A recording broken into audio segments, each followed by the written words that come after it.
Good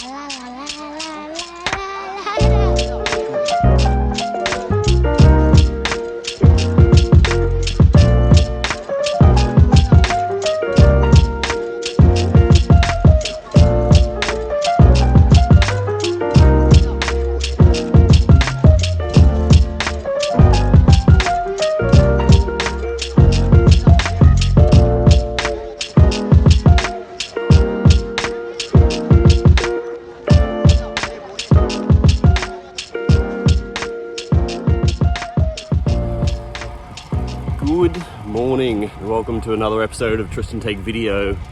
Today is Thursday and I'm out for a little bike ride. What am I doing today? Today I am taking you guys on a tour of what my perfect Thursday in Girona looks like. This week is a bit different. I am staying out at a house in Rupia with Ben and Sarah. Ben has just come back from the Tour de Romandie and he's having a few days off, and Ben and Sarah, like they always do, have booked an amazing little accommodation out in Rupia. It's a beautiful small countryside town in the lower Emporter. It's about a 25-kilometer ride directly from Girona, and they invited me to come and stay with them. So I've been staying with them the last few days. I rode out on Tuesday afternoon, and yesterday we went to the beach and we've just been hanging out, drinking a bit of wine and sitting in the sunshine and enjoying ourselves. So where are we off to today? Today I am taking you guys back into Girona. I'm gonna have breakfast at my favorite little cafe in Girona. Some of you might have heard of it. It's called La Fabrica.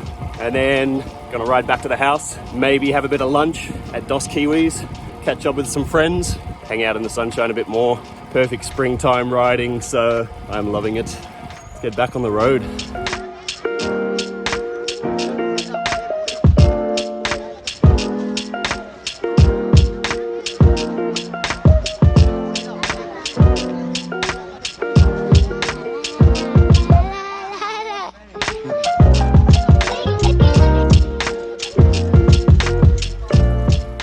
So why a Thursday? Well, I thought a Thursday's as good a day as any to show off why I love Girona so much. We're coming into spring. It's a beautiful temperature out here. It's the start of May. One of the things that I really fell in love with when I first moved here was the fact that the riding on any day of the week is so good. The riding in spring is so good. I fell in love with the fact that when you have some time off here, you can really enjoy your time off. Everything is close by and you don't have to go too far to have a great holiday.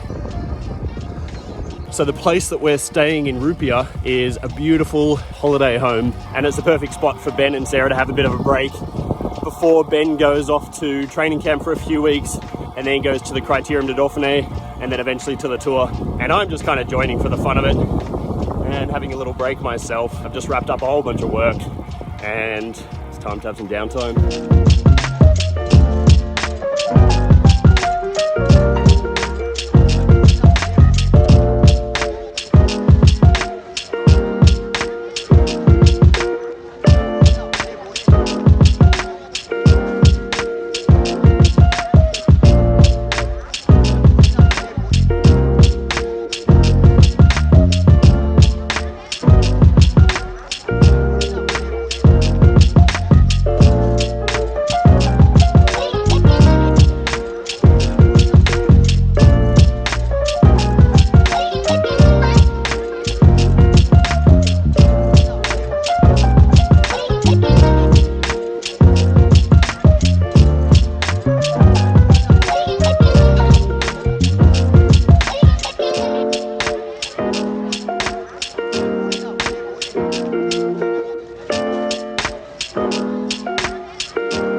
Alrighty, so that is breakfast at La Fabrica done.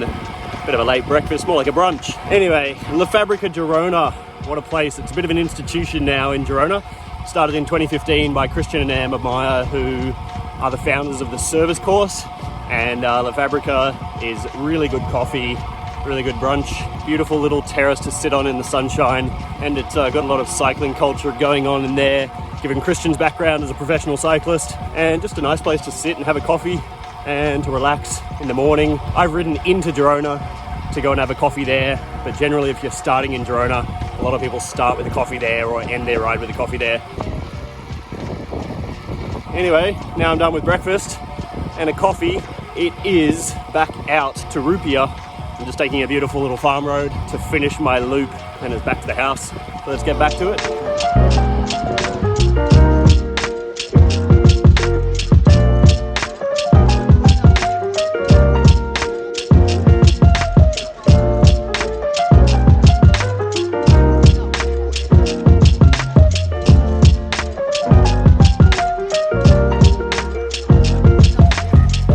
I keep banging on about it, but the weather is so damn good, it's actually hard to put into words. It's been cold and rainy and not very nice for the last little while, so we've got some absolutely primo weather this week. It is so pleasant to be out here. I ride by myself quite a lot. Part of the reason I do is because I feel like it's just a good way of kind of giving myself time to think. I sort of see riding as a way for me to get inspired by the time and the space and the landscapes. So when the weather's like this and the roads are like this and I've just had breakfast at La Fabrica and it's Thursday, this is what makes me excited and inspired. This is why I moved to Girona. So yeah.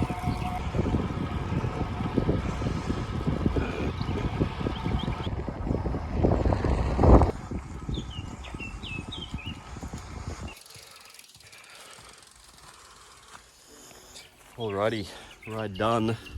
Back to this paradise and just about to get ready, and I think we're gonna go and have some lunch at Kiwis Brewing just down the road here.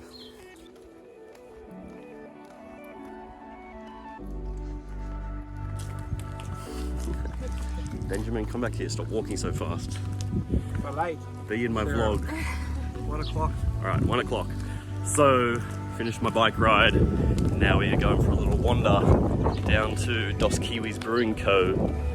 Taking these guys. Some lunch and some drinks. Lunch, drinks. Sunshine. A couple of beers. Kiwis. Let's do that.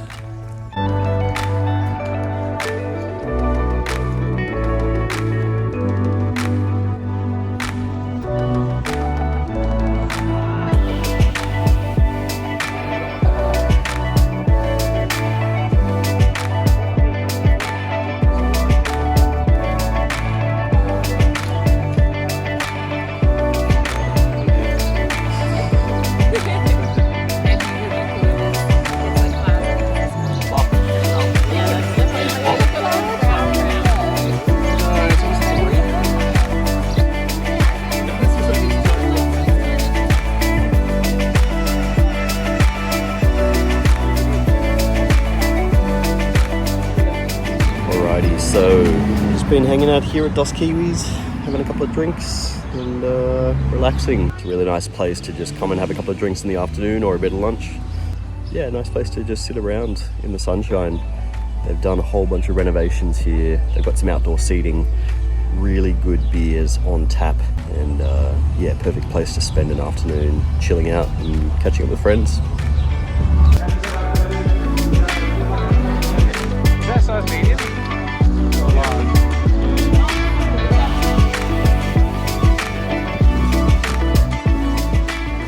So Kiwis is about a 25-kilometre ride from Girona. I'll put a link to how to get there down below. I'll check the address there. It's pretty flat to get out. It's probably a good thing because if you're going to have a couple of beers and then ride back, you want to make sure it's pretty flat. So it's a perfect afternoon and we are going to go and sit in the sun, maybe have a couple more beers, enjoy another Thursday. Just another Thursday in Girona. Is this risky? No, I think you got this.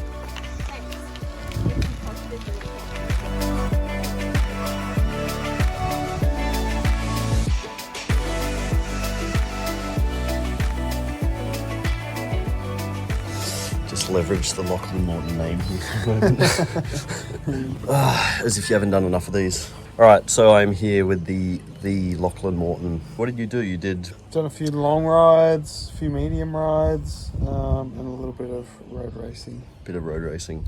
So that's where you probably know Lockie from, is the road racing, but maybe also from Unbound? Unbound, yeah. Unbound last year? Yeah, I've done GB Duro. Badlands last year. That's probably most notable achievements. So you were saying the last time I caught up with you, I think it was the end of last year, just after the Giro, you were saying you did no efforts for that Giro. You just come straight off the back of Badlands and then just straight into a Grand Tour. Yeah. And then this year you were saying you might want to do some more training for some proper racing. You've just come back from Tour of Alps. Tell me about that. How was racing on the road again after quite a while? Yeah, it was fun. I kind of did like a proper off season, I guess.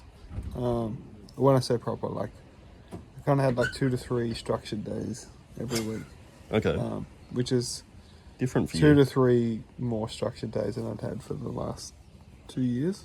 And yeah, I enjoyed it. Like the experience of going back into road racing with like a job to do, and it's nice to have that pressure and like ride with, you know, the best sort of guys and see what they're up to. Like compete with those guys.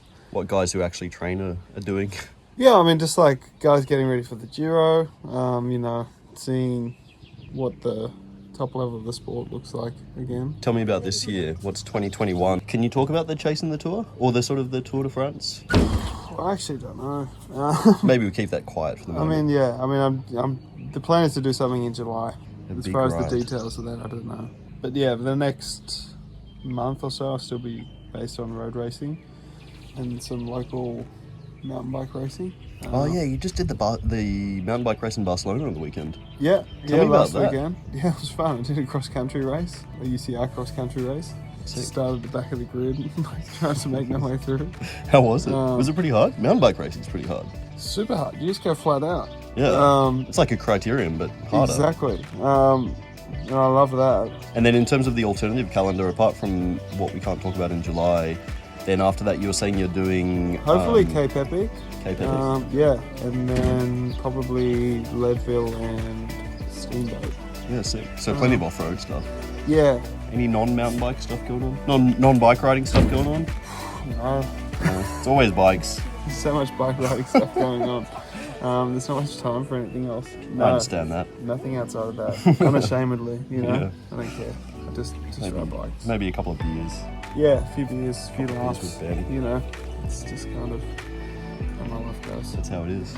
Pretty good. This is Yeah. how we spend a Thursday in Girona. Yes, fuck, it's only Thursday. It's gonna be so nice when the sun does come out. Or sun, not that much. Maybe it's the feeling when you're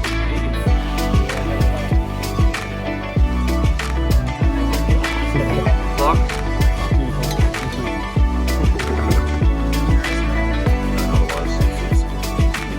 It's pretty professional to me.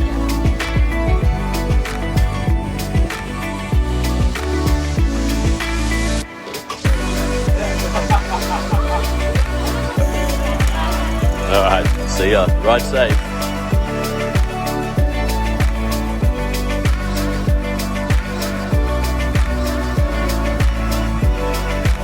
Smile. 1, 2, 3.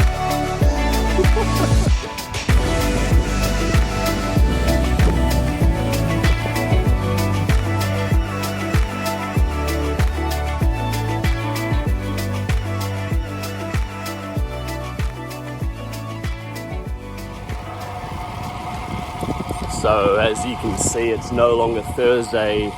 It's now Friday morning. I'm out for another little bike ride. Didn't really finish the vlog yesterday about another Thursday in Girona. We ended up kind of just chilling out, had some drinks into the evening and then had dinner at night. Just sat around chatting. So I'm just out for a little loop on Friday morning before I head back to Girona. I'll head back to the house now, pack up our stuff, and then Ben jumps on a plane tomorrow morning to go to his team training camp in France.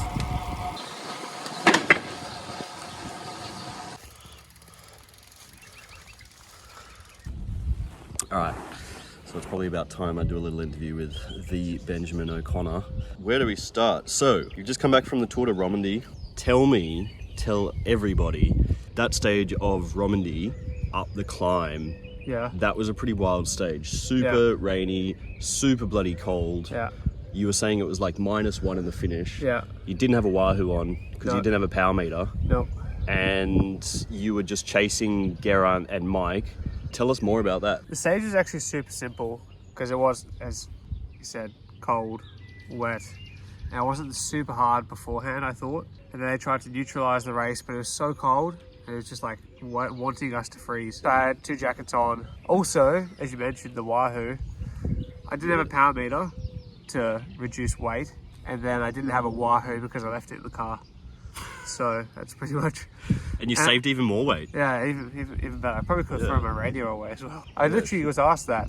My teammate was like, maybe at the bottom, if it's not too bad, you can throw your radio. And they're pretty expensive. just the race radio. 200 grams. Maybe that's the thing for High Terra. High Terra, if you're listening, you should cut down the weight of your radios so Yeah, that would be handy. pro cyclists aren't throwing them away. But yeah, it's actually super cool. Don't use the Wahoo for a mountain because you kind of have to just follow. Just racing to feel. There's no real. You're not pacing yourself ever. You just have to go.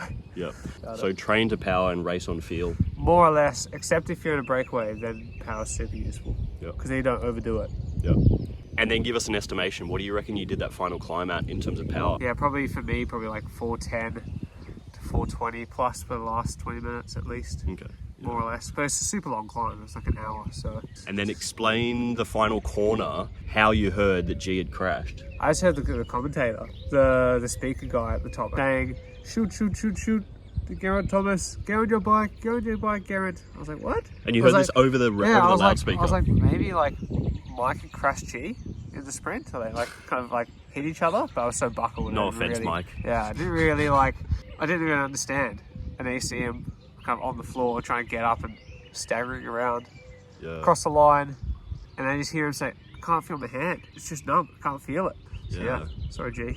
Sorry, G. You got rolled for second place then. So how cold was it? Just so people know, it was like...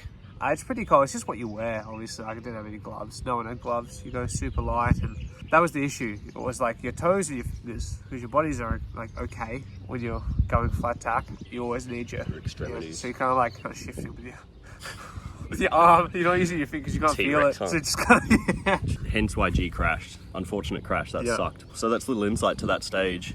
Now you're going to Isla 2000. Yeah. For a couple of weeks of training. Yeah. And with any specific goals during the training camp? TT work, because that kind of lost me my podium in Romandy, which wasn't a bad TT. It was a very good TT. It was actually just some guys pulling rabbits out. Lots of climbing, hopefully lots of sunshine, and a lot more climbing. Yep. And then building up for the Dauphiné. Yeah, Dauphiné and Tour de France. Dauphiné and then Tour de France. You heard it here first. Ben O'Connor doing the Tour de France. Here's to hoping it goes ahead. It all works. Let's see. You'll be wearing a mask the whole time. And then your off-bike highlight of this year? Anything? Probably this. No. Probably this. I don't know what else I can think of. Sunshine. After many weeks of rain and grey clouds, we've been in the sun for 4 days, just living it up, which has been quite nice. Yeah. So. Having a very good ongoing Thursday that never ends. Yeah, that's probably my highlight off the bike so far. Cool. Hanging out. All right, well, we are going to leave you there. We'll check back in with you probably before the Tour de France. Actually, that's something I can say to you guys. If there's anything you guys want to know about Ben in terms of his training in the lead up to the Criterium de Dauphiné and the Tour de France, chuck a comment down below and I'll ask Ben next time we do an interview. But for the moment, we are done with our Friday. Zero drinking today, but it's been enjoyable. Yeah. Cool. Thanks for watching. Hope you enjoyed my Thursday, our Thursday. Just another Thursday in Girona. I'll let you do the little outro bit. What the like, subscribe. Yes. Enjoy it. I love it. So, yeah. Yeah, sweet. From here, we will see you soon. See you later. Adieu.